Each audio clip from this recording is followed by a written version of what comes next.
Assalamualaikum warahmatullahi wabarakatuh. Alhamdulillah wassalatu wassalamu ala rasulillah wa ala alihi wa man wala wa ba'd. Hadirin yang dirahmati oleh Allah subhanahu wa ta'ala, alhamdulillah kita panjatkan puji dan syukur kita kepadanya atas segala nikmat dan karunia yang Allah limpahkan kepada kita. Salawat dan salam semoga senantiasa tercurahkan kepada kedua kita, uswah hasanah kita, Nabi besar Nabi Muhammad sallallahu alaihi wasallam, beserta para keluarga beliau, para sahabat-sahabat beliau, dan orang-orang yang istiqomah berjalan di bawah naungan sunnah beliau sampai hari kiamat kelak. Hadirin ibu-ibu yang saya hormati, ini adalah pertemuan atau hari terakhir sebelum kita memasuki tamu yang mulia, tamu yang istimewa, tamu yang bernama Ramadan, tamu yang kedatangannya selalu ditunggu-tunggu dan dinanti-nantikan oleh seluruh orang yang memiliki iman di dalam hatinya. Bahkan ulama terdahulu itu sudah berdoa agar bertemu dengan Ramadan 6 bulan sebelum Ramadan. Hadirin yang dirahmati oleh Allah Subhanahu wa taala, oleh karena itu jika semuanya setuju, kita akan istirahatkan sejenak kajian rutin kita dan kita akan berbicara tentang Ramadan. Gimana, ibu-ibu setuju nggak?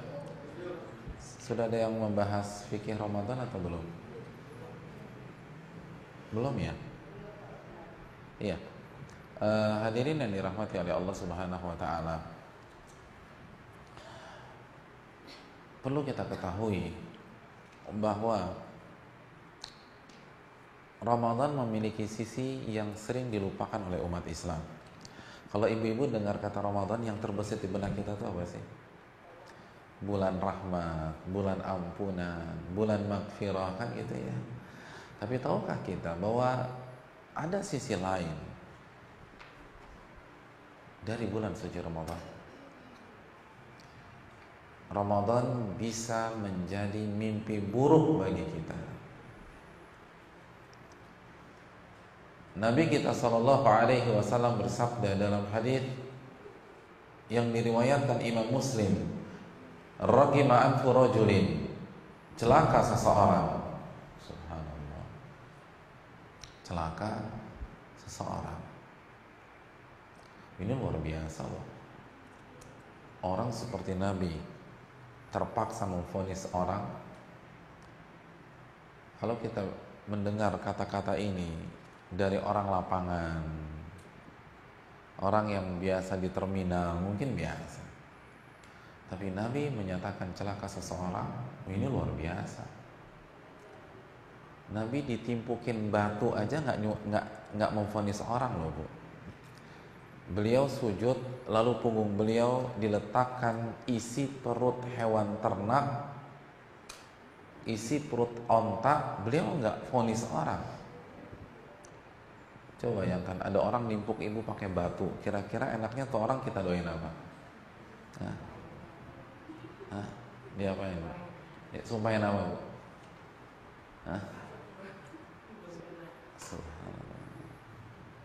Nabi enggak memvonis. Tapi dalam kasus ini Nabi menyatakan celaka seseorang. Siapa dia? Rajulin dakhala alaihi Ramadan thumma salakha falam yughfar lah, seseorang yang memasuki bulan suci Ramadan, lalu ia isi hari-harinya di bulan tersebut, dan ketika Ramadan berakhir dosa-dosanya belum diampuni oleh Allah Subhanahu wa taala. Celaka dia, celaka dia, celaka dia. Kelewatan, keterlaluan. Ramadan yang detik demi detiknya isinya ampunan, lalu dosa Anda belum diampuni oleh Allah Subhanahu wa taala.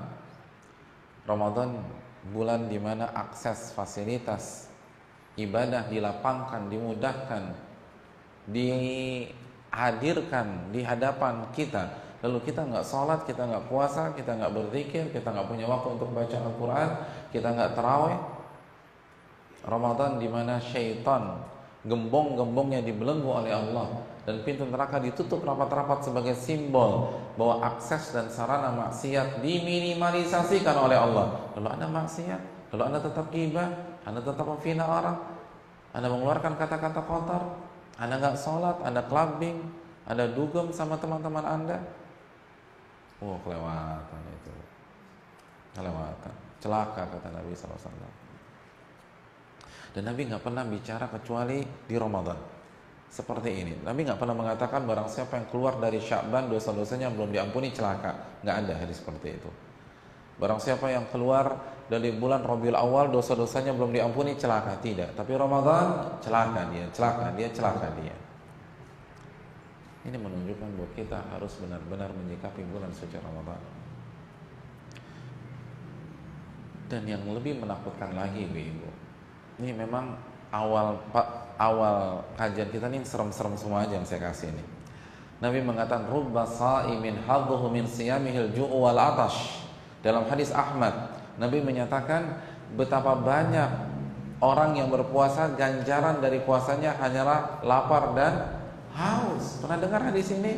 Sering. Artinya apa? Dia nggak dapat apa-apa. Dia hanya dapat lapar dan haus. Nggak dapat pahala, nggak dapat ampunan, nggak dapat rahmat, tidak bisa masuk dari pintu Rayyan. Dan yang menariknya hadis ini diawali dengan kata-kata rubba. Ibu udah belajar bahasa Arab belum? Belum ya? Udah.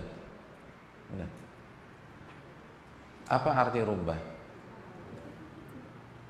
Rubba itu sebuah kata untuk mengungkapkan sesuatu hal dengan kuantitas yang banyak, dengan jumlah yang banyak. Jadi kalau kasusnya cuma 1, 2, 3 kasus, orang Arab nggak mengatakan dengan kata rubba. Tapi kalau kasusnya ribuan, jutaan, banyak banget rubba. Dan yang menariknya, hadis ini dibuka dengan kata rubba. Rubba sha'im, artinya betapa banyak orang yang berpuasa. Jadi banyak orang yang berpuasa gagal total di Ramadan. Jumlahnya bukan 1-2 orang, banyak kata Nabi. Dan kalau itu terjadi dengan diri kita, celaka kita kata Nabi SAW. Oleh karena itu, kita akan mengkaji sejenak tentang hal-hal yang berkaitan dengan Ramadan. Hadirin yang dirahmati oleh Allah Subhanahu wa taala. Yang pertama kita akan lebih banyak bicara tentang puasa. Yang pertama adalah syarat sahnya puasa kita, atau syarat sahnya puasa bagi wanita. Ibu-ibu yang dirahmati oleh Allah, syarat sahnya puasa bagi wanita itu ada 2, Bu. Apa sih? Apa, Bu? Yang pertama, bersih dari haid dan nifas. Artinya apa? Kalau ibu haid atau ibu nifas, maka puasa ibu sah apa tidak? Tidak. Saya ingin tanya, jam sudah menunjukkan pukul 17.40. Kita, suami kita, anak-anak kita udah anteng tuh di depan meja makan. Tinggal berapa menit lagi? Paling 5 menit lagi atau 10 menit lagi. Begitu kita lagi nunggu adzan, kita merasa haid, mens kita keluar. Tinggal 3 menit lagi. Kira-kira puasanya sah apa enggak? Nah, ini 3 menit lagi, atau under 2 minute lah, 2 menit lagi, atau di bawah 1 menit, 59, 58, 57, 56, 55, 54. Kok kayaknya keluar ya gitu. Perasaan, tapi enggak nih beneran gitu. Kira-kira apa yang kita lakukan? Batal apa enggak? Oke, cek beneran gitu lah. Batal enggak? Ya kita kan haid bukan 1-2 kali, kita kan pengalaman, ini bener nih gitu loh. Batal nggak? Apa yang kita lakukan? Apa kita pura-pura nggak tahu? Sambil main-main begitu ya. Allahu Akbar, langsung alhamdulillah. Suami nggak tahu kok kan gitu ya. Bu, batal.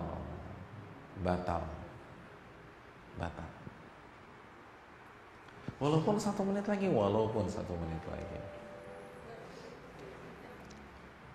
nggak sah. Dan ibu harus bayar pasca Ramadan. Ustadz, kok lo tega banget ya Ustadz ya? Kok teganya di mana ibu ya? Bu, saya ingin tanya, apakah perjuangan ibu dari waktu subuh sampai detik terakhir darah haid keluar itu sia-sia? Enggak, itu pahala semua bu. Jadi ibu dapat bonus gitu loh. Ibu dapat pahala, terus ibu suruh qadha, suruh bayar lagi. Nanti pas bayar dapat pahala lagi nggak? Pahala lagi. Terus kenapa harus protes? Kalau memang kita yakin bahwa itu pahala, dan pahala, udah nikmatin aja deh. Nggak ada masalah sama sekali. Tapi kalau sebaliknya bu, kita dapat haid di last minute sebelum subuh. Jadi begitu Allahu Akbar, kita belum mandi nih, masih hadas besar. Kira-kira boleh nggak kita puasa pada hari itu? Boleh nggak? Kebalikannya, kita bersih dari haid di last minute sebelum subuh. Jadi ketika masuk subuh, kita belum mandi, kita masih hadas. Sah nggak puasa kita? Sah. Karena Nabi SAW pernah masuk waktu subuh dalam kondisi junub, lalu beliau mandi dan melanjutkan puasanya. Nggak ada masalah sama sekali. Jadi ibu harus bersih dari haid dan nifas. Itu syarat pertama. Syarat yang kedua, niat. Innamal a'malu binniyat. Sesungguhnya amal ibadah itu tergantung niatnya. Dalam niat ada 2 hal yang perlu kita bahas. Yang pertama apa? Yang pertama adalah waktu niat. Bu, waktu niat adalah mulai dari detik pertama maghrib sampai detik terakhir sebelum subuh. Nabi kita SAW bersabda, man lam yajma' siyama qabla al-fajri fala siyama lah. Barang siapa yang belum berniat di malam hari sampai detik terakhir sebelum subuh, maka tidak ada puasa baginya. Nggak sah. Tidak sah. Tidak ada puasa baginya. Puasanya tidak sah. Jadi ibu-ibu yang dirahmati oleh Allah, niat puasa itu, misalnya contoh nih, besok gimana bu? Besok ada rencana puasa nggak? Oke, besok ada rencana puasa. Loh, kan saya harus tanya dulu. Gitu. Kita niat besok puasa Ramadan hari pertama. Maka waktu niat dari maghrib hari ini sampai detik terakhir sebelum subuh, itu waktu niat kita. Kapanpun ibu niatkan, kapanpun ibu tekadkan, sah. Karena Nabi mengatakan barang siapa yang belum berniat di malam hari sampai detik terakhir sebelum subuh, tidak ada puasa baginya. Tidak ada puasa baginya. Berarti barang siapa yang ketiduran dari jam 5 sore, bangun-bangun jam 5 pagi, maka dia nggak sah puasanya. Puasanya nggak sah, karena dia belum niat. Nabi mengatakan fala siyamalah, puasanya nggak sah. Maghrib masih bisa diqadha, Isya diqadha, tapi puasa nggak ada puasa, karena Anda tidak berniat. Pertanyaan berikutnya, Ustadz, niat puasa boleh borongan nggak? Gitu loh.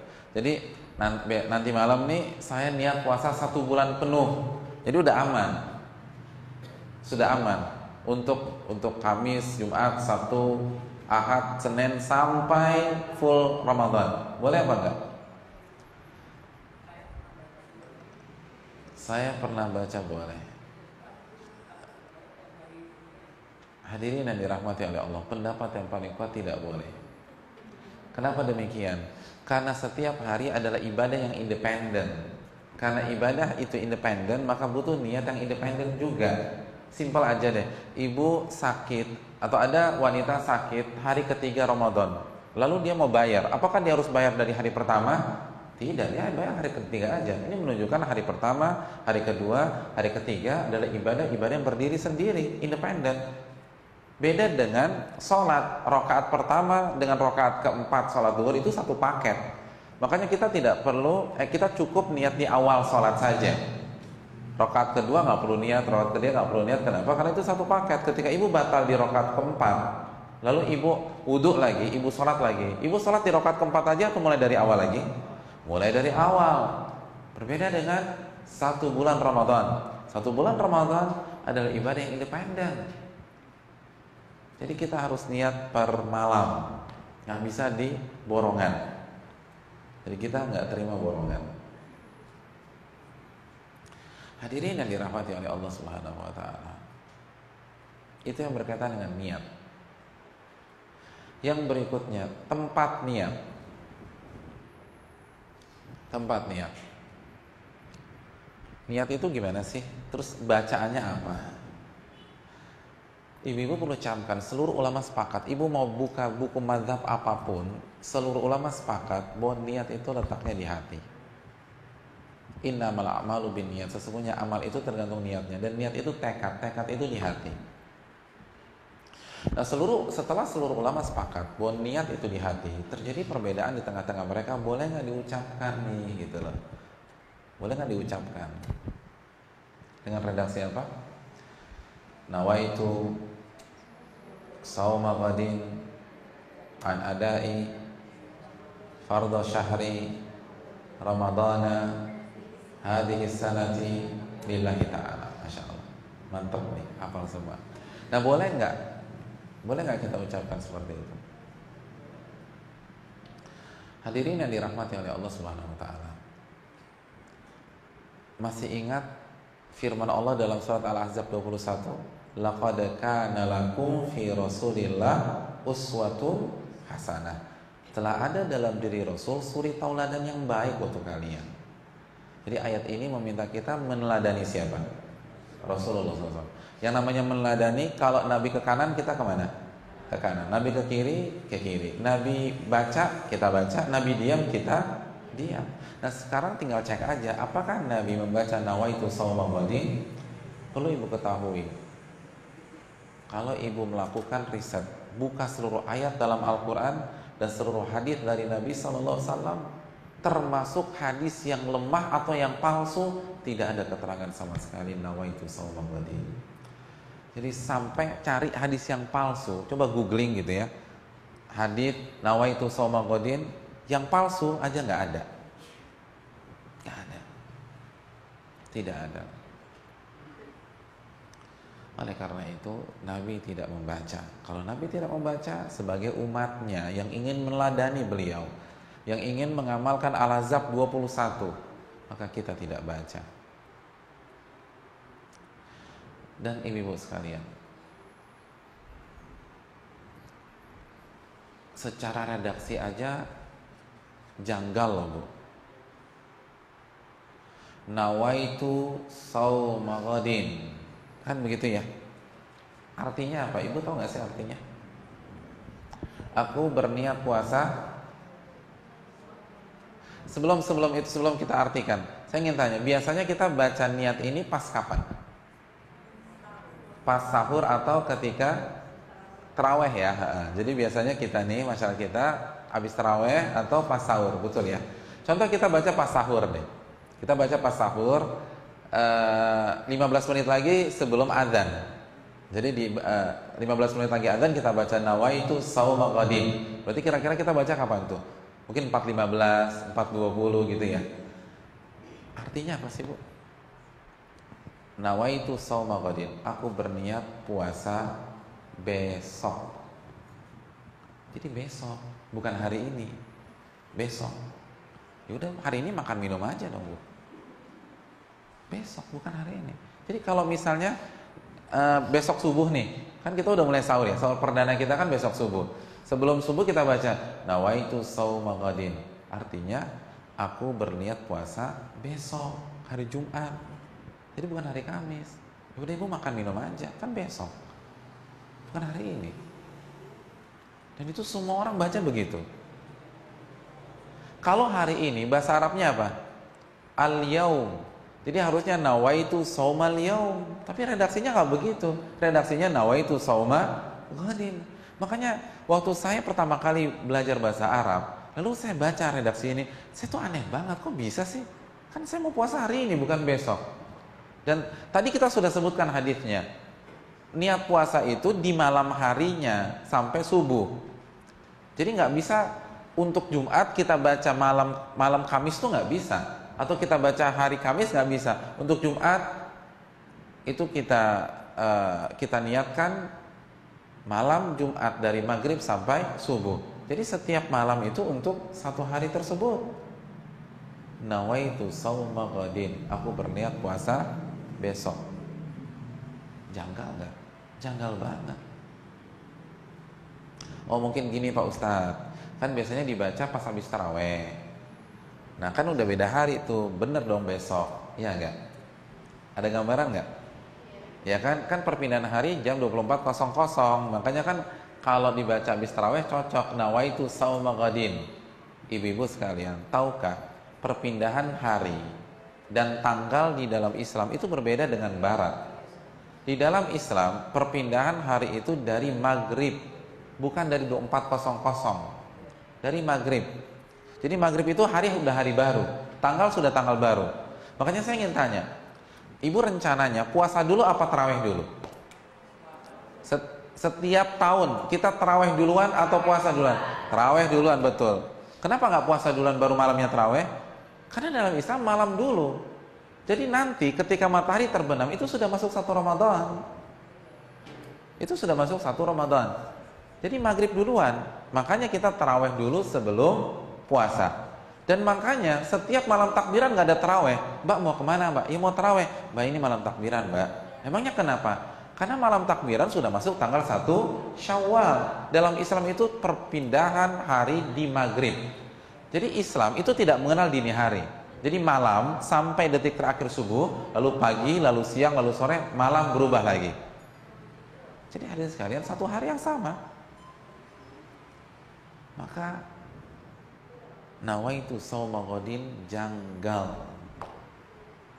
Jadi dari redaksi sangat janggal, dari validitas nggak ada ayatnya, nggak ada hadisnya. Maka laqad kana lakum fi rasulillahi uswatun hasanah. Mari kita teladani Rasulullah SAW. Terus kita pakai redaksi apa, Pak Ustadz? Bu, niat itu tekad. Niat itu apa? Tekad. Dan namanya tekad itu nggak butuh redaksi khusus. Ibu berniat hari ini masak sop buntut. Ibu punya redaksi khusus nggak? Saya berniat masak sop buntut lillahi ta'ala. Kan nggak ada. Niat itu tekad. Apapun redaksi dalam hati kita bebas. Itu niat. Ustaz, gimana kalau teman-teman saya, saudara-saudara saya, keluarga saya masih pakai nawaitu sauma ghadin? Pelan-pelan didakwahi, jangan galak-galak, Bu. Ini jadi masalah nih, yang sebagian ngaji nih galak-galak. Jadi pesannya, message-nya tuh nggak sampai, karena orang udah tersinggung duluan. Jadi santun, baik-baik. Tahu nggak, aku dapat ilmu baru nih, ternyata nawaitu sauma ghadin itu besok. Ini aneh ya, gitu. Ternyata nggak ada hadisnya, pelan-pelan aja sampaikan ke suami, ke anak-anak, gitu loh. Ini yang perlu kita camkan, pelan-pelan.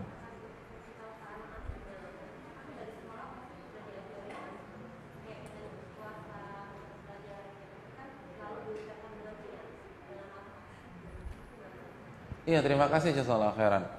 Inilah mungkin hikmahnya kita pendewasaan anak, bahwa semua informasi harus kita filter. Kamu tuh harus kritis loh nak. Kita nggak usah bicara masalah agama lah. Di bidang manapun, apakah yang disampaikan seorang guru pasti benar? Jawabannya enggak loh. Dia tidak. Saya ingin bertanya, siapa di antara ibu-ibu yang menerima bahwa nenek moyang ibu-ibu tuh monyet gitu loh? Hah? Siapa coba angkat tangan? Ya saya harus akui Pak Ustadz, nenek moyang saya monyet gitu. Ada? Hah? Ada yang mau ngaku begitu? Kalau saya sih enggak, saya yakin nenek moyang saya itu Nabi Adam dan Hawa. Saya nggak tahu ibu-ibu. Ibu-ibu gimana, Bu? Hah? Sama ya? Masih saudara kita ya? Nah, saya ingin tanya, teori evolusi bagaimana? Pithecanthropus erectus. Ya, apakah benar? Enggak. Dan itu diajarkan terus. Nggak tahu kurikulum sekarang. Kalau kurikulum saya dulu SMP diajarkan. Kurikulum ibu diajarkan nggak? Enggak. Kurikulum ibu? Hah? Oh, seumur ya, Masya Allah ya. Iya. Ibu-ibu SMP nggak? Apa kawin seluruh SD? Hah? Oh, masuk SMP. SMP itu loh. Jadi ibu sekalian, semua hal, semua bidang kita nggak mengkritisi agama semuanya. Nah inilah jadi dari rumah ajarkan anak berpikir kritis. Jangan menerima semua info yang disampaikan walaupun dari guru kamu, nak kritis gitu loh. Ada data apa enggak? Kalau dalam agama datanya Al-Quran dan hadis kan gitu ya. Kalau misalnya itu evolusi, coba tanya sama gurunya. Tapi dalam agama saya, Bu Guru, bahwa manusia itu dari Nabi Adam, iya kan?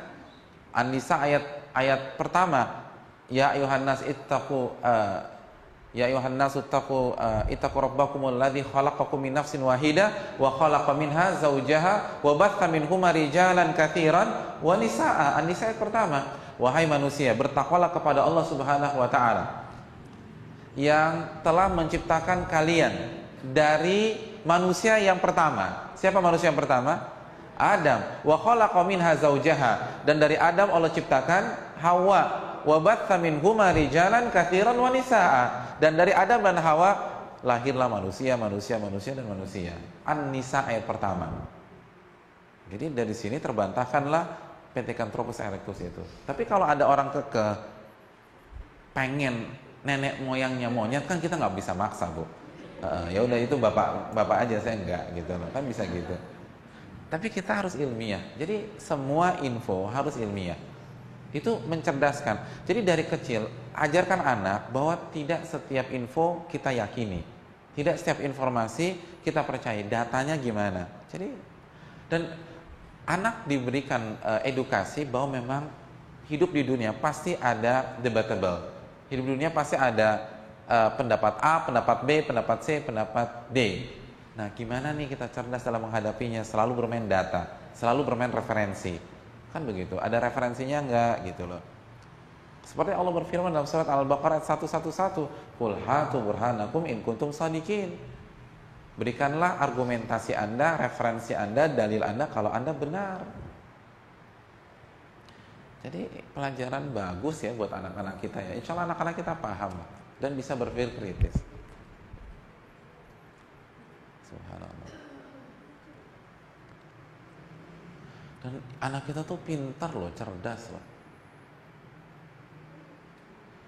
Saya ada kenalan tuh anaknya lucu. Anaknya baru kelas berapa? Kelas 4 SD ya.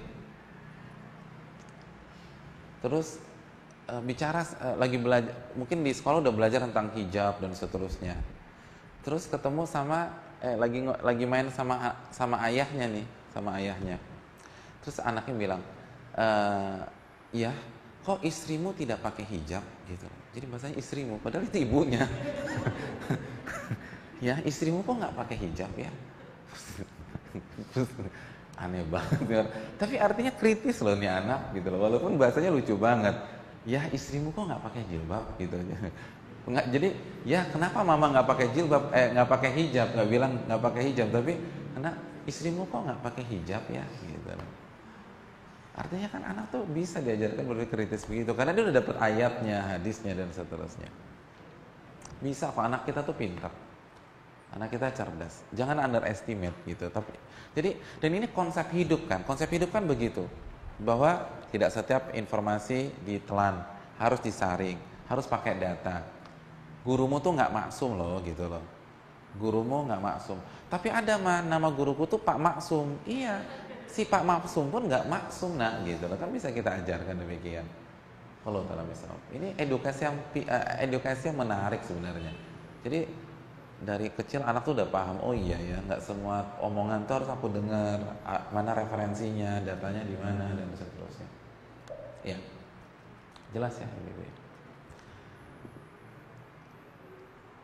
Itu niat tuh demikian. Oke, kita lanjutkan. Jadi syarat selesai ya, satu bersih dari haid nifas, yang kedua niat. Yang berikutnya rukun puasa. Artinya apa yang harus kita lakukan di saat puasa agar puasa kita sah. Rukun puasa adalah menahan diri dari pembatal-pembatalnya, dari terbit fajar atau waktu subuh sampai terbenam matahari. Jadi puasa itu bukan nggak makan nggak minum, tapi menahan diri dari pembatal-pembatalnya. Nah, pertanyaan saya, apa pembatal-pembatal puasa? Yang pertama apa? Yang pertama apa? Ghibah. Iya. Siapa yang bilang ghibah tadi? Ibu mazhabnya apa? Karena tidak ada yang mengatakan ghibah membatal puasa kecuali mazhab zahiri. Ibu mazhab zahiri? Enggak tahu juga. Yang penting mah jawab aja Pak Ustadz lah. Masya Allah. Yang pertama, makan dan minum. Pertanyaan saya, kalau ada ibu-ibu dia lupa bahwa dia puasa, terus dia baru ingat setelah makan bakso 2 mangkok, kira-kira batal apa enggak puasanya? Loh, ini kan real loh.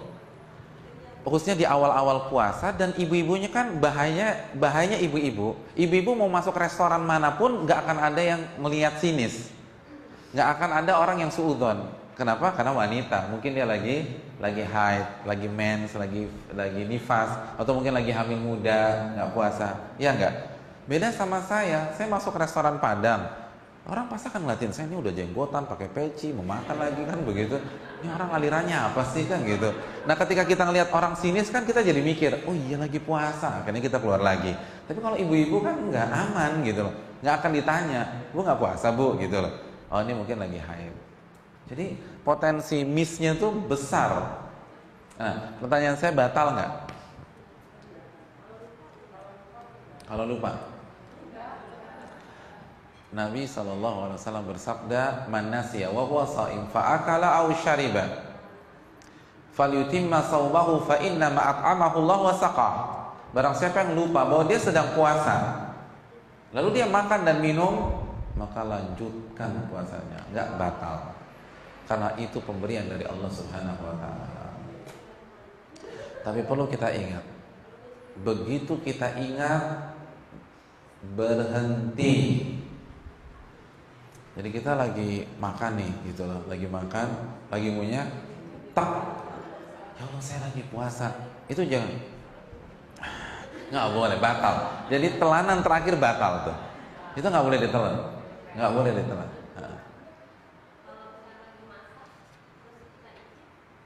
Sebentar, jangan emosi, sabar. Kita akan bahas, sabar, jangan emosi. Kita menjelang puasa, sebaiknya kita redakan emosi kita. Kita lanjutkan dulu. Sekali lagi, begitu kita ingat harus berhenti. Jadi misalnya ibu makan siang, menunya ayam taliwang. Begitu mau minum ingat, nggak boleh minum, haram, nggak boleh minum. Jadi pas mau minum nih ingat, oh iya saya nggak boleh minum. Walaupun keselak nggak boleh.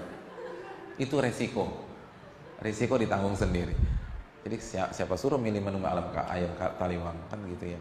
Jadi begitu ingat nggak boleh minum. Kita lanjutkan.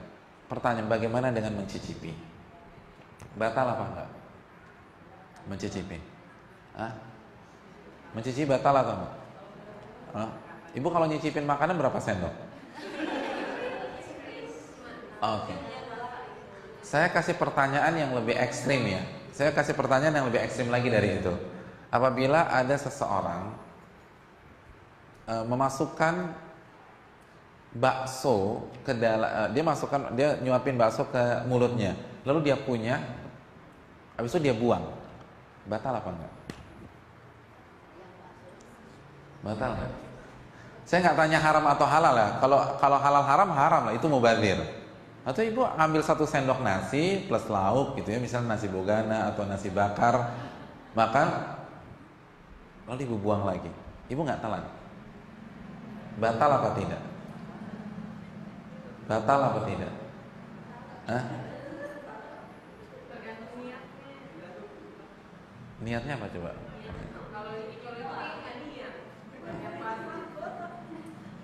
Dia iseng aja ambil, buang. Oke. Saya nggak bahas itu. Saya mau yang lebih ekstrim lagi. Ini kita ngambil satu suap nasi, kita gigi kita punya, terus kita buang. Batal apa tidak? Tidak. Kenapa? Karena kan yang membatalkan makan dan minum. Makan dan minum itu apa sih, Bu? Makan dan minum kan proses. Kita memasukkan, lalu kita telan, itu makan dan minum. Kalau hanya kunah dikatakan makan dan minum apa tidak? Tidak. Tenang, sabar. Oleh karena itu tidak batal. Kalau ini tidak batal, maka nyicipin batal apa tidak? Enggak. Dan ini riwayat Ibnu Abbas. Ibnu Abbas mengatakan tidak batal selama tidak masuk ke tenggorokan. Karena masuk ke tenggorokan itu dinamakan makan dan minum, terlepas apapun volumenya.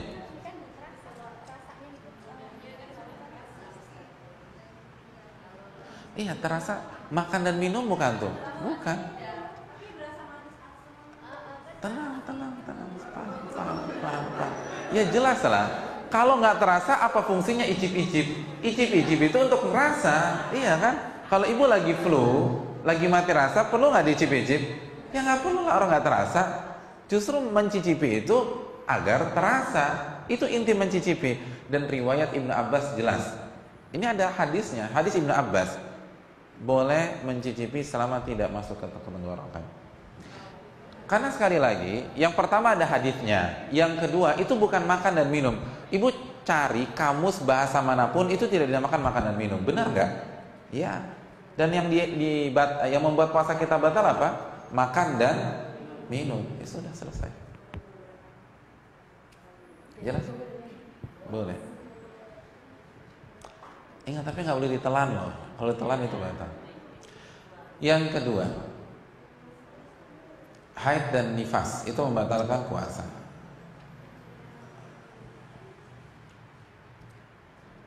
Dan ini kesepakatan seluruh para ulama, dan saya rasa kita semua sudah pada paham, dan tadi sudah kita kasih contohnya. Apa? Mencicipi kalau ada tujuannya nggak makruh, tapi kalau iseng-iseng aja makruh. Tapi nggak batal karena nggak ada proses makan dan minum, tapi makruh. Ya, pertanyaan bagus dari Bu Vera untuk menekankan lagi.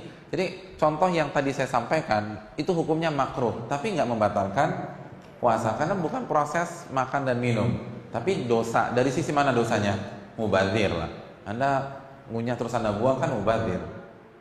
Tapi kita lagi bahas bukan mubazirnya, batal apa enggak puasanya. Itu pembatal yang pertama. Pembatal yang kedua haid dan nifas. Pembatal yang ketiga, mohon maaf, berhubungan intim. Berhubungan intim membatalkan puasa.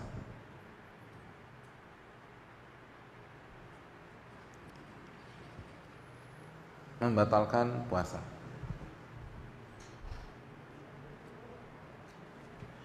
Hadirin yang dirahmati oleh Allah Subhanahu wa taala. Apa yang dimaksud berhubungan intim?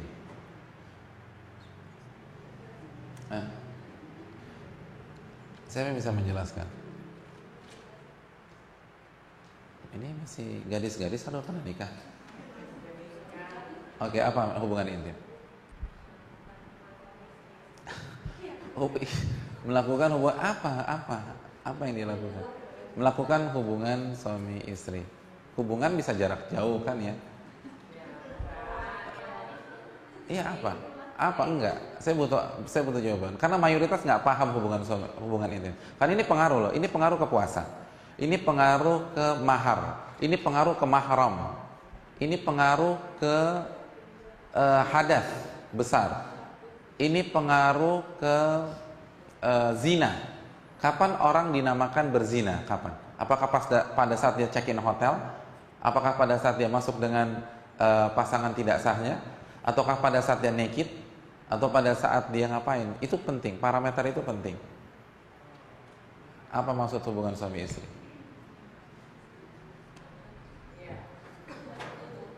Ya apa? Tubuh itu apa?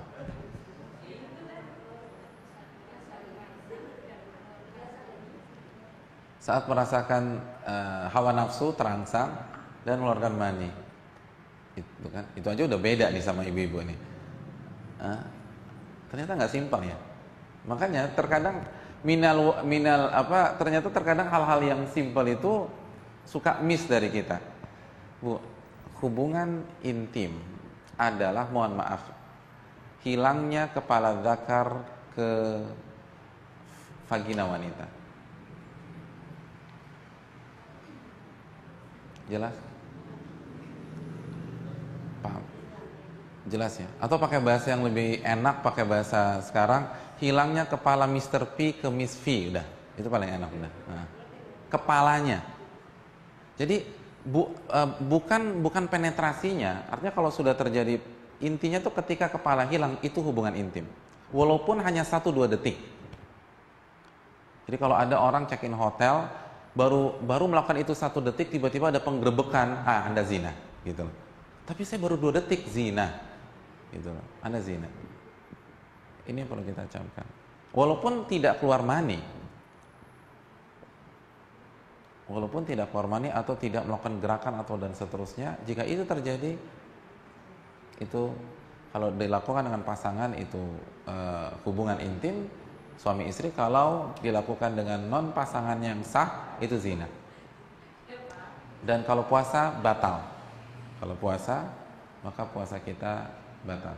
Makanya Aisyah pernah ditanya.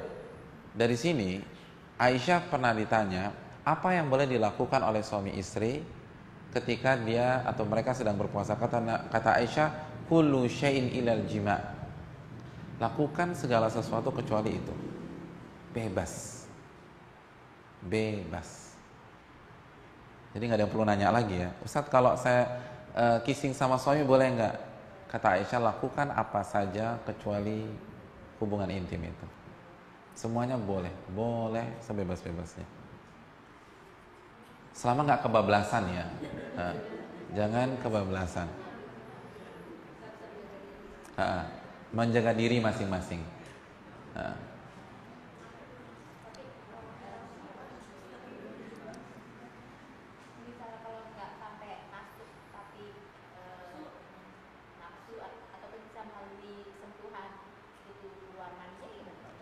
Kita akan bahas poin berikutnya. Sebentar. Oke. Pertanyaan saya sebelum kita masuk ke pertanyaan Bu Vera. Apa hukumnya jika sepasang suami istri atau seseorang melakukan hubungan suami istri dan dia lupa dia sedang berpuasa? Batal apa tidak? Jadi dua-duanya lupa nih, akhirnya berhubungan. Kejadian. Ini kejadian dan kasus banyak, khususnya di awal-awal Ramadan, dan khususnya ketika di awal Ramadan itu weekend, dan kebiasaan banyak pasangan suami istri kalau weekend itu tidur lagi gitu loh, tidur malas-malesan di kamar tidur, terus dia lupa bahwa ini tuh udah masuk Ramadan, suasana gelap, apalagi kalau kamarnya tuh matiin lampu dan seterusnya, bangun, dan biasanya pas bangun tidur nyawa belum connect gitu kan ya, sinyal masih lemah, hubungan intim. Batal apa tidak? Batal apa tidak?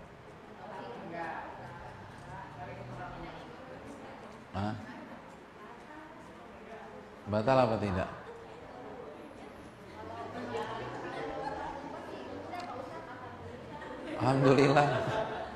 Alhamdulillah lagi. Jawabannya tidak batal. Dalilnya apa? Kias ke makan dan minum. Lupa nggak ada ini. Iya, lupa. Ini kejadian. Ustadz, saya nggak bisa bayangkan, jangan dibayangkan. Tapi ini kejadian. Yang ibu tidak bisa bayangkan belum tentu nggak ada di dunia ini. Ada banyak hal yang kita nggak terbayangkan sebelumnya, itu kejadian.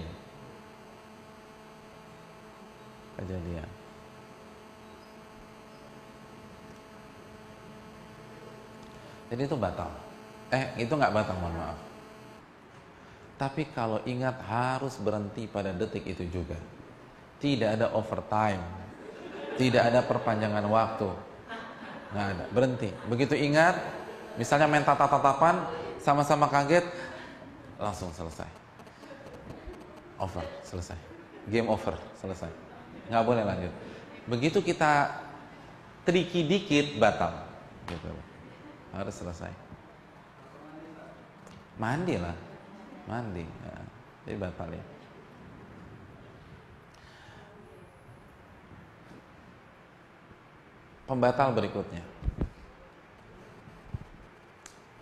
Pembatal berikutnya mengeluarkan mani, baik laki-laki maupun wanita. Walaupun terjadi perbedaan, tapi mayoritas ulama mengatakan batal. Mayoritas ulama, jumhur mengatakan batal. Kenapa? Karena nama lain dari mani itu syahwat. Di dalam agama, nama lain dari mani itu syahwat. Dan Allah berfirman, فَإِنَّهُ يَدَعُ طَعَامَهُ وَشَرَابَهُ وَشَهْوَتَهُ مِنْ أَجْلِيَّ. Orang yang berpuasa itu meninggalkan makan, minum, dan syahwatnya karena aku. Jadi dia harus meninggalkan hubungan intim atau mengeluarkan mani. Batal. Dari sini, walau ta'ala bisawab, kalau terjadi sentuhan atau cumbuan lalu membuat pasangan suami istri itu bergejolak tapi tidak mengeluarkan mani, maka puasanya batal apa tidak? Tidak batal. Nggak batal.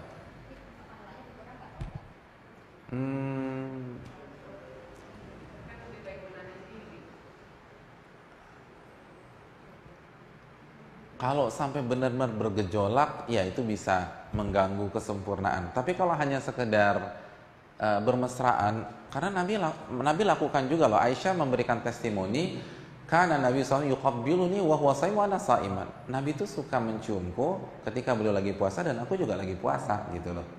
Tapi Nabi bisa tahu kapan berhenti, kapan jaga, dan seterusnya. Wallahu ta'ala bishawab. Oleh karena itu, apabila sampai pada sebuah titik keluar madhi, itu pun tidak membatalkan puasa. Ya, sampai keluar madhi. Sebentar, satu-satu dulu. Kalau madhi tidak membatalkan puasa, ibu sudah pernah dengar kata madhi ya? Madhi itu apa? Madhi.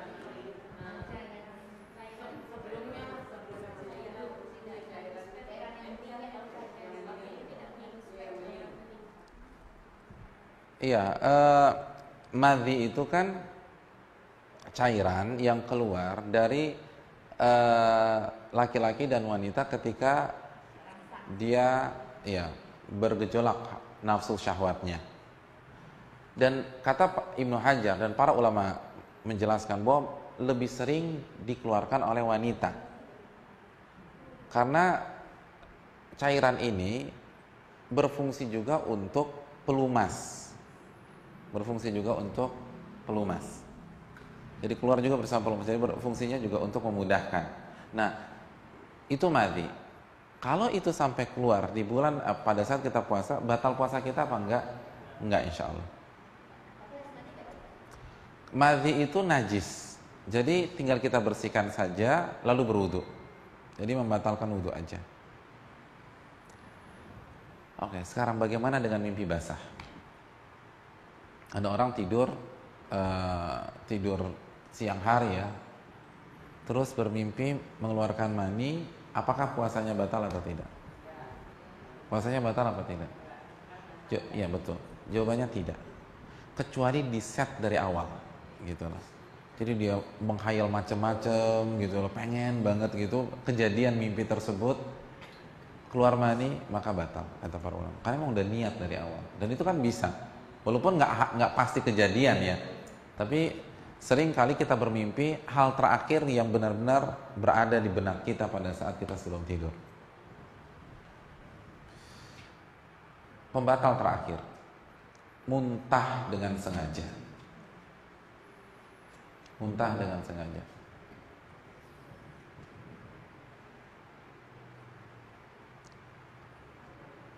Nabi SAW bersabda, man dhara'ahul qai falaysa alaihil qada. Barang siapa yang muntah maka enggak batal dan enggak perlu mengqada.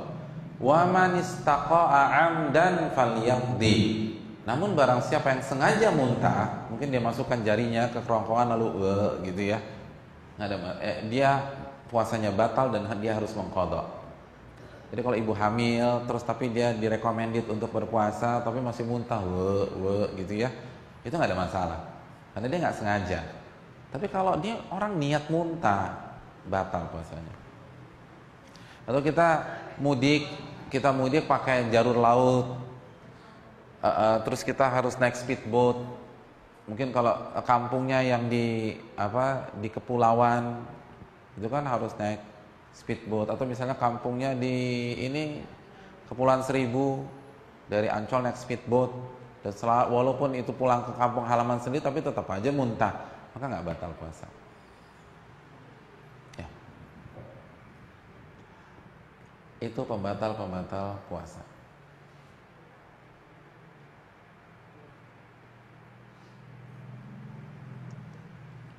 Saya kasih satu tips ya, dan ini ibu bisa kiaskan ke masalah-masalah kontemporer.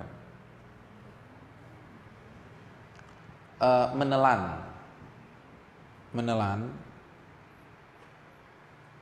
makanan atau minuman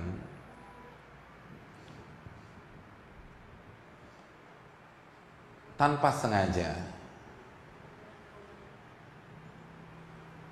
tanpa niat untuk makan dan minum, namun ini adalah konsekuensi dari hal mubah yang kita lakukan, maka tidak membatalkan puasa.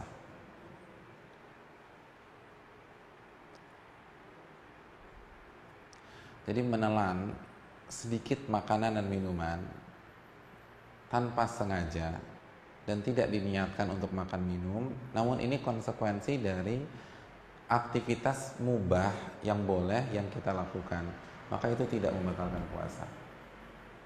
Jelas ya Ibu? Jelas? Sebentar, sabar. Saya baru nanya. Saya belum memberikan kesempatan untuk bertanya karena ini belum selesai. Dengan contoh ibu-ibu akan paham. Dalilnya adalah, saya ingin tanya, pada saat ibu puasa Ramadan, ibu sholat nggak? Sholat duhur atau asar tidak? Sholat. Ketika ibu sholat, ibu berwudu apa tidak? Oke, berwudu. Ketika ibu berwudu, apa di antara yang ibu lakukan apa? Silakan Bu, hati-hati. Berkumur-kumur. Ketika ibu berkumur-kumur, ibu memasukkan air ke mulut ibu untuk gitu ya. Nah, contoh air yang ibu masukkan adalah misalnya 10 mili. 10 mili. Jadi air yang ibu masukkan itu 10 mili. Setelah ibu kumur-kumur, biasanya ibu telan atau ibu buang? Oke, ibu buang. Itu dari sini, sampai di sini sudah tepat. Ibu buang. Nah, ketika terbuang, pertanyaan saya, apakah yang terbuang itu 10 mili juga atau kurang dari 10 mili? Kurang dari 10 mili. Lalu sisanya kemana? Masih ada di rongga mulut kita dan itu akan tertelan bersama air liur dan seterusnya, itu akan tertelan. Batal? Enggak. Karena pertama enggak sengaja, dan yang kedua enggak ada niat makan minum, dan ketiga ini konsekuensi kumur-kumur ya begitu. Jelas? Dari sini gosok gigi. Dapat gosok gigi. Terus yang kedua, Kalau ibu pakai inhaler buat asma, itu pasti ada sedikit yang tertelan, nggak ada masalah. Jadi nggak ada masalah gitu loh. Jangan dilarang. Karena kan asma udah nggak boleh minum obat, iya kan? Dia nggak boleh minum obat, dia paling pakai inhaler. Ini udah nggak boleh bu, nggak boleh. Ya, ibu lagi puasa. Saya bisa. Kalau ibu mati syahid, nggak boleh bilang begitu. Ini kebodohan namanya. Silakan, nggak ada masalah. Walaupun tertelan, boleh. Diperbolehkan. Atau misalnya mau nggak mau ibu harus buat appointment dengan dokter gigi. Kalau ibu cabut gigi, itu kan pasti aja lah yang kemasukan, ya nggak. Apalagi tindakan-tindakan yang agak lama kan pasti kan. Darah kan nggak ada masalah. Darah nggak, kecuali kalau gusi berdarah itu ibu kumpulkan dalam sebuah gelas lalu ibu minum lagi, itu nggak boleh, itu haram. Tapi kalau cuma sekedar itu kan jelas nggak masalah. Jadi sekali lagi tindakan gigi nggak ada masalah dan seterusnya. Jadi ini yang perlu kita camkan. Walaupun yang lebih afdol diakhirkan aja lebih enak. Tapi kan kadang-kadang kan kita nggak bisa bukan kadang-kadang, memang kita nggak bisa ngatur dokternya. Bu, kita ketemu Ramadan ya jam 2 siang gitu loh. Saya nggak punya waktu lagi, saya mau umroh kata dokternya, atau saya mau berangkat keluar. Ya udah nggak masalah sama sekali. Suntik tergantung ibu mau nyuntik apa nih gitu loh. Suntik kurus, masya Allah. Kan gini ya, suntik itu ada yang ke otot, ada yang ke bawah kulit, ada ke aliran darah, gitu kan ya. Nah ini kemana dulu nih? Yang kalau ke otot atau hanya ke kulit, kan suntik ke kulit gitu kan bisa, ya kan? Misalnya ke dokter kecantikan, artinya disuntik-suntik itu kan biasanya ibu-ibu bisa gitu. Itu batal nggak? Enggak, gitu. Itu nggak batal. Ulama sepakat nggak batal karena nggak ada hubungannya. Kalau otot, misalnya bina raga, atau ada, saya kemarin beberapa waktu yang lalu lihat artikel kayak orang tuh ototnya kayak Hulk beneran gitu loh. Tapi itu suntikan, semua suntikan. Nah batal apa enggak? Jawabannya enggak, karena nggak ada kaitannya. Yang jadi masalah ini suntikan ke darah, ke darah. Jawabannya kalau mengandung nutrisi makanan atau zat-zat yang dikandung oleh makanan minuman maka batal, kayak infus dan seterusnya. Tapi kalau misalnya tidak mengandung, itu nggak batal. Allah taala.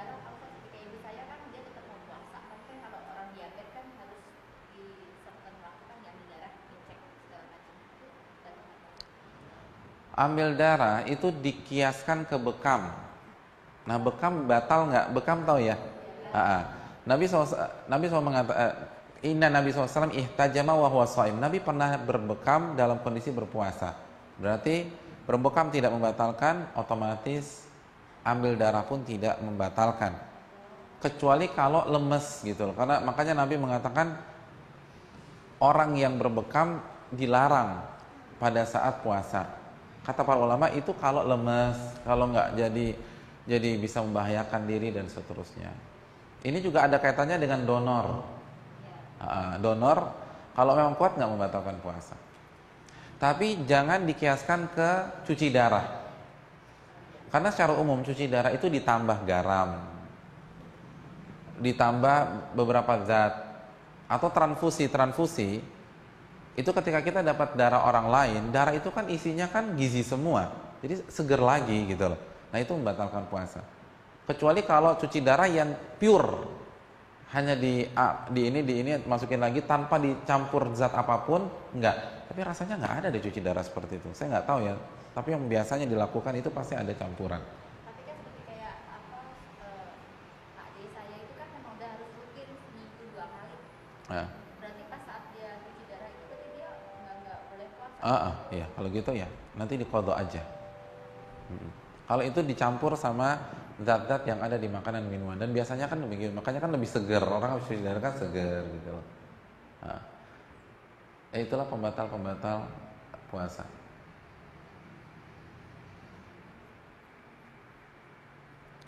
Wallahu ta'ala bishawab.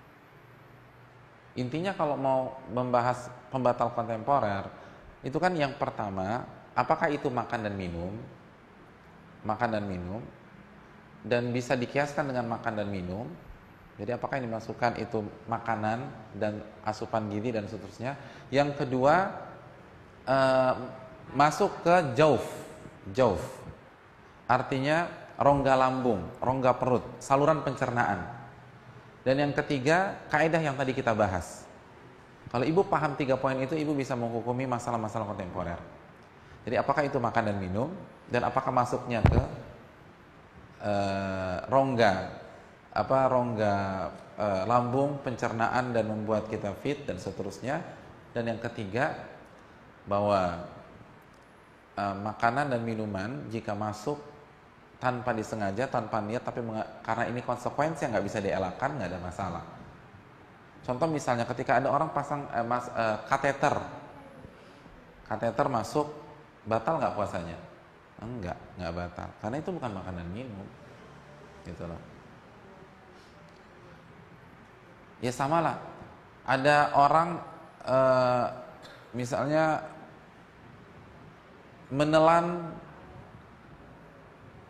penghapus gitu loh, atau kunci mobilnya tertelan, batal nggak puasanya? Nggak batal, nggak, karena itu bukan makan dan minum, jadi nggak batal. Loh ini kasus seperti ini itu kan memang kelihatannya sederhana ya, tapi itu penting untuk kias ke masalah-masalah kontemporer, khususnya masalah pengobatan atau medis.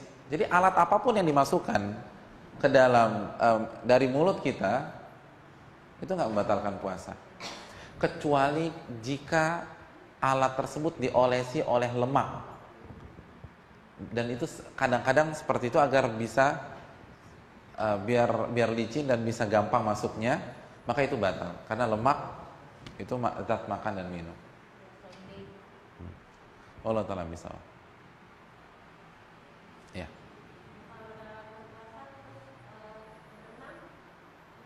Tergantung, kalau berenang aja nggak batal, tapi kalau berenang sambil minum air batal. Tergantung nih gimana nih, kembali kepada kaidah kita aja. Itu pembatal puasa komplit, tinggal ibu kiaskan. Boleh. Katanya Pak Ustadz, berenang kan yang lubang-lubang yang kita ada kan bisa masukkan air gitu Pak Ustadz. Kembali kepada kaidah tadi. Apabila ada zat makan dan minuman masuk tanpa sengaja dan tidak kita niatkan, dan ini konsekuensi dari hal mubah yang kita lakukan, nggak ada masalah. Mubah, berenang boleh. Mubah itu boleh-boleh aja gitu loh. Makan bakso, ketoprak, gado-gado, apa-apa boleh lah gitu loh. Tapi kalau makruh boleh, tetapi lebih baik ditinggalkan. Nabi kurang nyaman gitu, nggak suka gitu. Tapi nggak sampai derajat haram. Tapi tetap boleh, tapi lebih baik ditinggalkan. Makan pete, saya makanya suka kesian sama si pete sama si jengkol, karena nggak ada ayat atau hadis satupun yang mengatakan dia makruh, kecuali kalau dimakan sebelum sholat, ya itu makruh, kias ke makan bawang sebelum sholat. Tapi kalau dimakan normal nggak ada masalah, dengan catatan itu tadi, tidak dimakan sebelum ibadah dan tidak mencemari lingkungan, artinya orang-orang yang lain nggak terganggu. Jadi misalkan pete kita pakai apa gitu, pakai obat kumur atau langsung sikat gigi gitu loh. Kamar mandinya private, nah itu aman dah sudah. Jadi aman udah. Jadi karena nggak ada dalil, mana dalil pete dan jengkol itu makruh, nggak ada dalilnya. Ya, pertanyaan?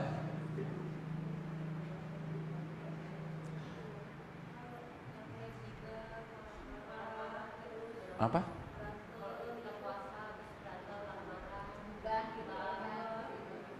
Iya.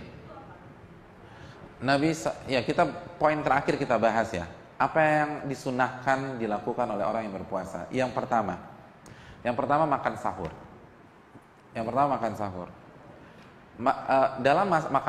Dalam masalah makan sahur ada beberapa poin yang harus ibu-ibu perhatikan. Yang pertama, makan sahur itu ibadah. Keliru orang yang mengatakan inti dari makan sahur itu mengganjal, isi bensin. Enggak, inti dari makan sahur itu ibadah. Salah satu hikmahnya kita lebih kuat untuk persiapan. Ini ibadah. Nabi SAW bersabda, tasaharu fa inna fis sahuri barakah.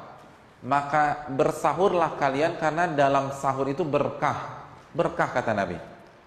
Makanya Nabi mengatakan tasaharu walau bijur'ati ma, makan sahurlah atau bersahurlah walaupun hanya dengan seteguk air.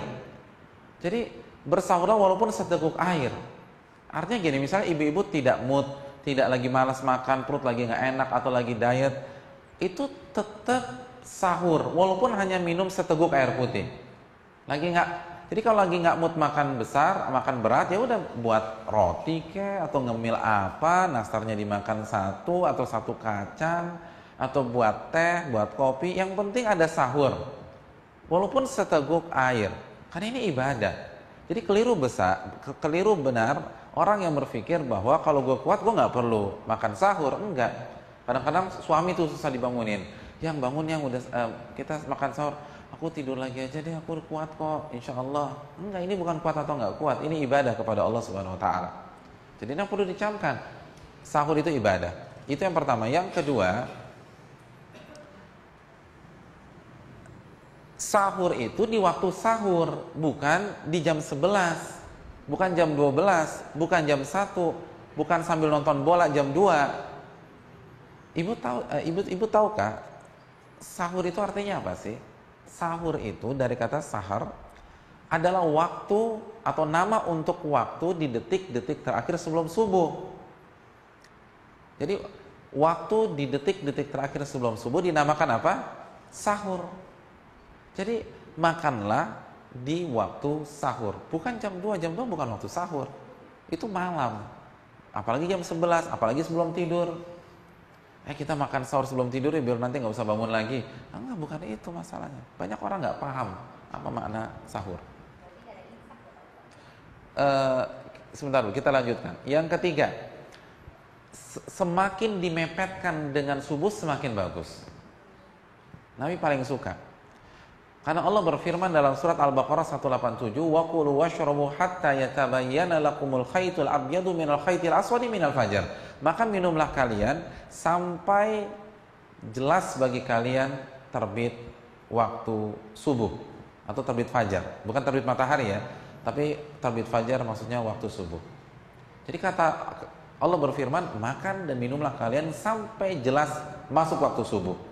Allah tidak mengatakan 10 menit sebelum subuh, tapi Allah berfirman sampai subuh. Yang berikutnya, dan Nabi juga mengatakan waqulu washrabu hatta yu'adzina Ibnu Ummi Maktum. Makan dan minumlah kalian sampai Ibnu Maktum adzan. Kapan Ibnu Maktum adzan? Waktu subuh. Bahkan Nabi bersabda, "Idza sami'a ahadukumun nida wal ina'u fi yadihi." Apabila salah seorang dari kalian mendengar adzan sedangkan makanannya belum habis nih, gitu loh. Apa yang harus dilakukan? Berhenti atau habiskan? Atau diperinci? Gimana Bu? Tergantung menunya Pak Ustadz. Kalau tempe orek berhenti, kalau sop buntut lanjut. Wah, Masya Allah. Ini tanggung Pak Ustadz, sop buntut ya nggak enak gitu. Ibu-ibu sekalian, lanjutkan. Kata Nabi SAW, "Fala yada'hu hatta yaqdiya hajatahu min." Jangan dia berhenti sampai dia selesaikan makanannya. Tapi ingat, selesaikan, habiskan. Walaupun masih lama, walaupun akhirnya nanti 5 menit setelah azan.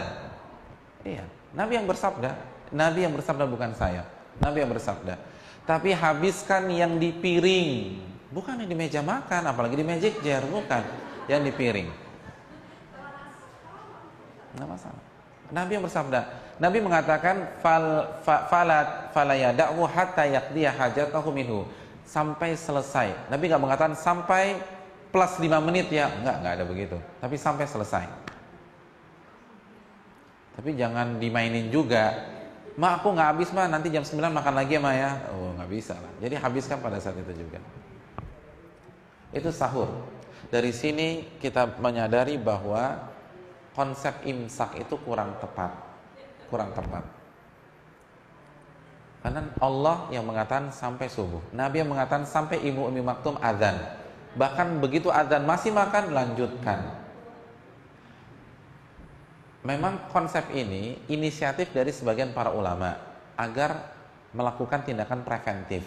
Namun tanpa mengurangi rasa hormat kita kepada sebagian ulama yang lain mengatakan kurang tepat nih gitu loh. Karena kan Allah katakan sampai subuh.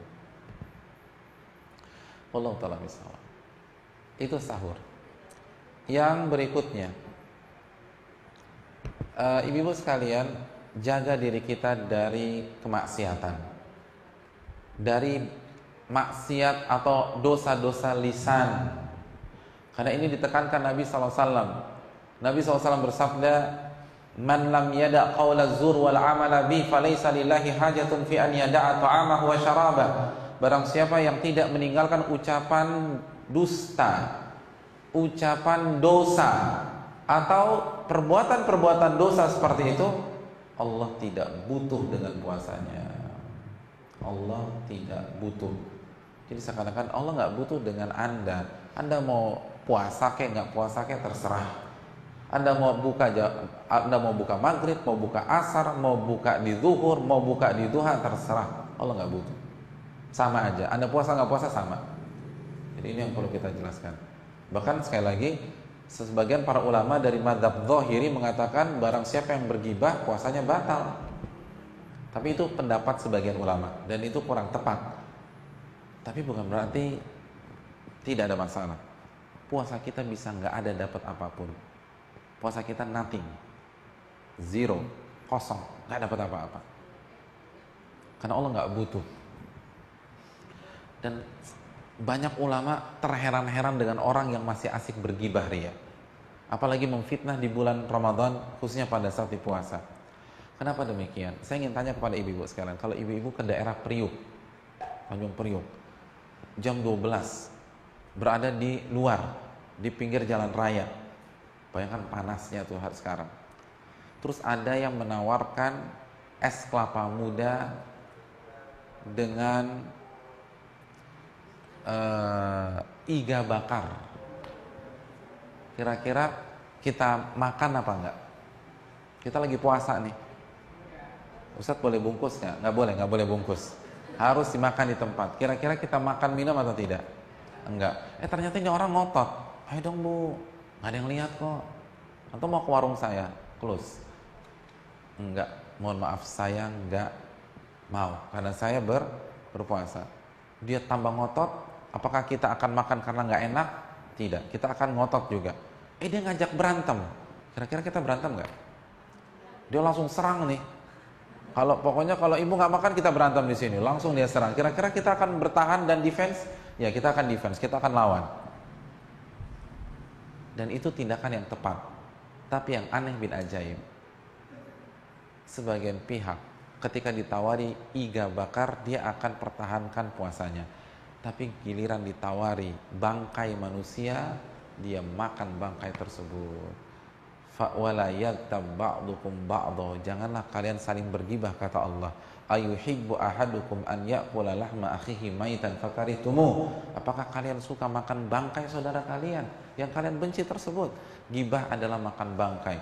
Bagaimana mungkin iga bakar kita tolak, sop buntut kita tolak, wagyu kita tolak, lalu bangkai manusia kita makan? Akal sehat mana yang bisa terima hal tersebut? Oleh karena itu ini yang perlu kita ucapkan. Yang berikutnya, perbanyak baca Al-Quran. Al-Quran dibaca bu, dibaca. Ini bulan Quran. 1 huruf dapat berapa pahala? 10 pahala. Ibu kalau baca surat terpendek dalam Al-Quran, saya ingin tanya, surat terpendek dalam Al-Quran itu surat apa?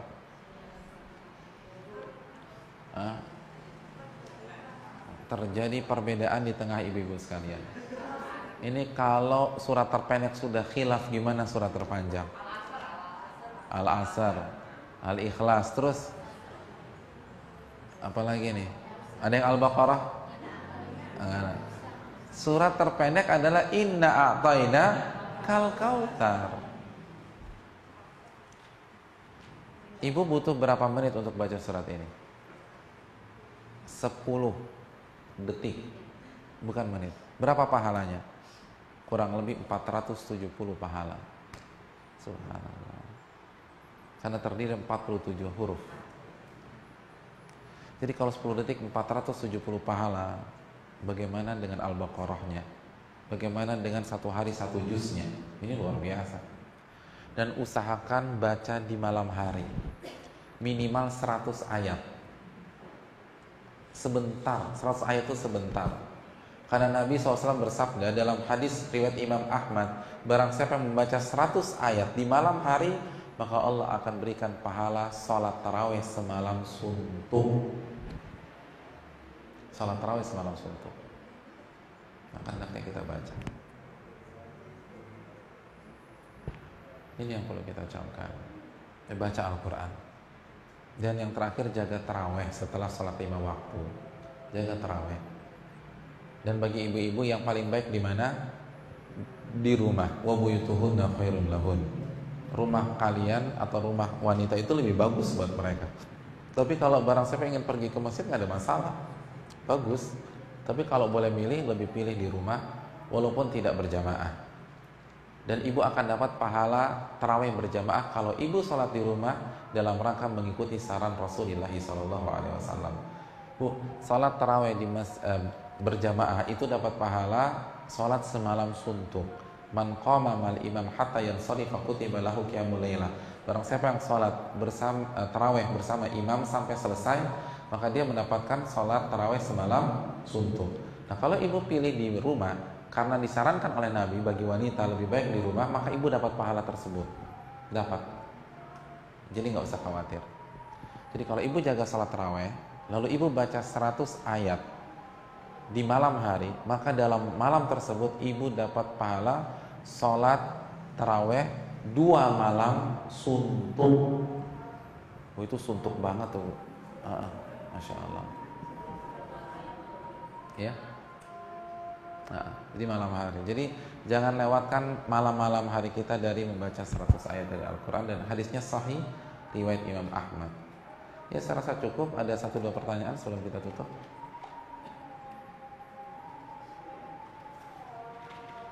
Pertanyaan? Iya.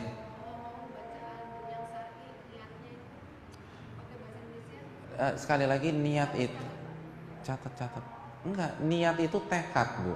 Yang namanya tekad nggak ada redaksi khusus. Saya ingin tanya, ketika ibu ingin buat nasi goreng, apakah ibu ucapkan saya berniat buat nasi goreng lillahi ta'ala? Jawabannya kan enggak. Apapun redaksi dalam hati kita, maka itu tekad. Dan itu sudah cukup. Enggak ada. Nabi tidak ajarkan yang penting kita niat, tekad berpuasa, selesai sudah. Enggak ada redaksi khusus. Enggak ada juga. Kalau ada, Nabi akan ajarkan cucu-cucunya. Kan Nabi punya cucu nggak? Punya, Hasan Hussein. Tapi Nabi nggak pernah ajarkan. Intinya tekad aja. Ada pertanyaan lain? Silakan, Bu.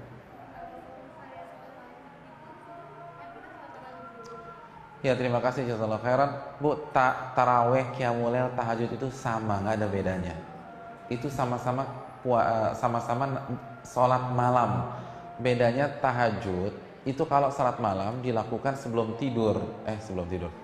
tidur, sesudah tidur, maka dinamakan tahajud. Dan itu hanya penamaan aja, substansinya sama, hanya penamaan saja. Dan boleh, silakan lanjut terus.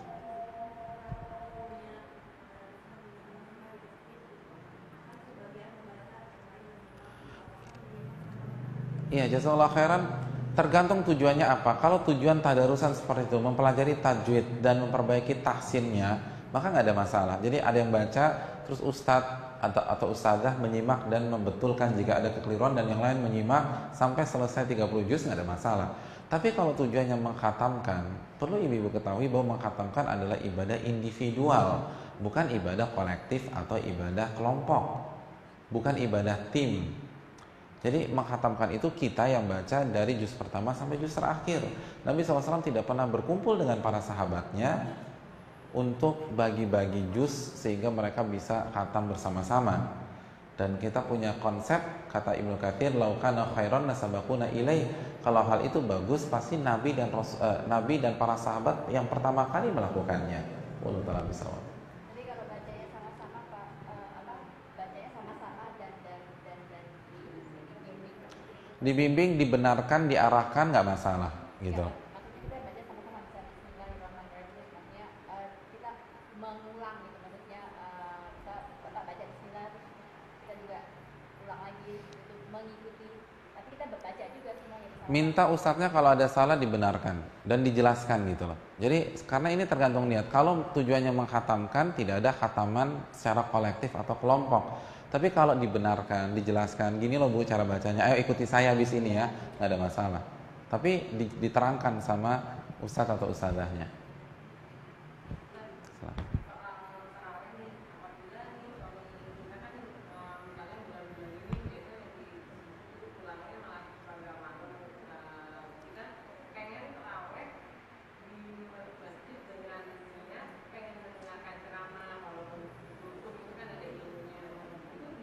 Boleh, nggak masalah. La tamna'u ima Allahil masajid. Jangan kalian cegah kalau ada wanita ingin pergi ke masjid.